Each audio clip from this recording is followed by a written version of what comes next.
Hello YouTube, so this is me and this is my kitchen and that's the rest of my kitchen. And I decided tonight that my kitchen has a very workspace theology in the sense that if there's more clean dishes than dirty, I feel like I'm doing okay with my life. And this is where I'm really grateful that I'm saved by grace and not by dishes. So, but we are still called to be accountable for our actions because, you know, we reap the fruit of what we do. For example, I didn't eat dinner last night. I had ramen noodles, which I love, but not by themselves.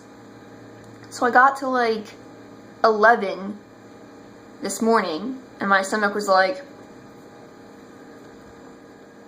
and I was just like, okay, I'm sorry, I forgot to eat. I was talking to my friend for 3 hours and I didn't want to eat. I'm sorry. And my body was like, yeah. The pinky finger is like I'm really serious about this, but I'm not going to lose my temper. But then it's like similar to the middle finger, so it's just like, it needs more definition before I like use it profusely. Yeah, and my phone battery's dying, and my brain is turning off, and I'm learning accounting, and I never thought I would work in an office, never thought I'd work in accounting. The Lord, however, is sovereign. I actually borrowed that line from my friend Dave Rogier because he was like, he never wanted to live in Southern California, and he never wanted to be a Calvinist, but God is sovereign. And that's like my favorite part of his whole bio. So anyways, and he's actually a church curmudgeon. That's his secret identity. I totally blew it. So if you're watching this, congratulations. You know the church curmudgeon's secret identity. And it only took you 2 minutes of watching me ramble about dish theology to find that out. So, I'm sitting here eating my turkey and yogurt and cucumber Greek salad, which is pretty decent. So that's good. I posted my first YouTube video of the year today, which was the surf video, which is the first video of me surfing, and I've had my boogie board forever, which I love, but you cannot stand up on a boogie board. It's like a cutesie's for a surfboard. I mean, it fits in the back of my car. It's thick, cushy, fat, and wide, great for rolling in, not good for standing up. So it's been like this tantalizing promise of victory that I've been unable to achieve for years, and like when the hurricane waves are coming, you cannot get under them with a foam board with a boogie board because it's too fat and too foamy. And I've literally sat on shore out of breath being like, God, why can I not get out past the wave break line? And he's like, Megan, I'm allowing you to practice with less than perfect tools so that you'll develop the skill, so that when you have good tools, you'll know how to use them and apply the skill that you learned on the not so good tools. And that applies to so many areas of my life, just with technology, having internet, having phones, and, you know, computers, and different qualities and possibilities of what works and what doesn't work. And I want to buy a tripod. Like, I'm so excited to buy a tripod because my tripod has been dead since 2011. Like, the back hinge that like clips the camera on so it stays, that snapped off during the big film day of Shine, which was like, oh my gosh, that was like 2011, fall of 2011. Like, that's how long this tripod has been dead. And I filmed Jersey Girl with like hair ties strapped behind it to keep the camera on.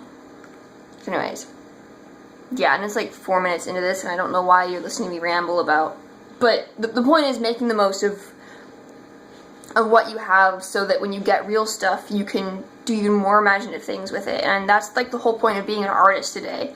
Like, do not get hung up on what you don't have.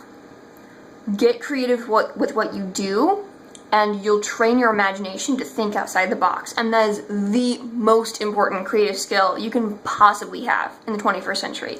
Because everybody's got another fancy equipment, but nobody has your brain. So make your brain count for something that nobody else has. That's the point.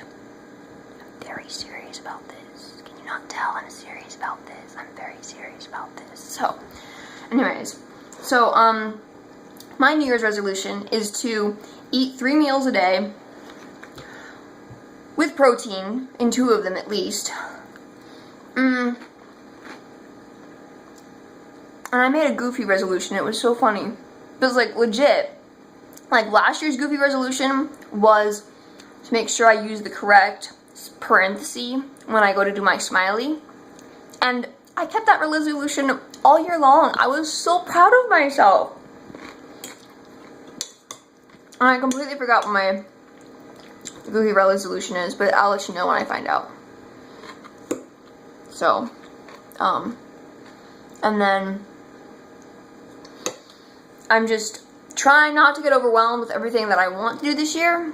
And just like trusting God and being diligent and, you know, praying. Praying is really good because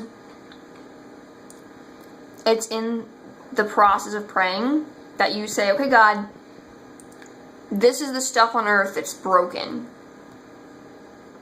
Let me just remind you that this is broken. And can you please help? Like, I'm trusting that you are able to help. You are able to help in so many multiplicity of ways. You know, I'm just setting this in front of you. Trusting and knowing that you are the sovereign God who can completely turn this around. So, prayer is important, and prayer is good. And the other thing I really want to get into is reading the Word out loud. Like, way more. Like, Psalms and Isaiah. Isaiah has so many chapters. It's so long. And, oh my gosh. If you read a book of the New Testament out loud the whole way through in one sitting, it will explode your brain in the best way possible. I love it so much. I've done it twice now. I've done it with 2 books. Like, you all know I'm gung-ho about Philippians. But, like, I read through a longer New Testament book, and I was like, whoa, this finally makes sense. This is wonderful. Thank you, God. And I really want to read through, like, more of the New Testament in one sitting. But it's, like, 10 o'clock at night, and How is it Wednesday? Like, it was just Monday. And now it's Wednesday. And then tomorrow's Thursday. And the day after that's Friday. This is a thing. Yeah. Okay, this is 8 minutes long. I don't know why you'd watch me far longer than this, so I'm just going to wrap it up and hope that some of that was interesting, beneficial, useful, because I'm living inside out. So, this is my smorgasbord life. Yeah. Okay. My name's Meg. I love my Jesus, and I believe in living inside out.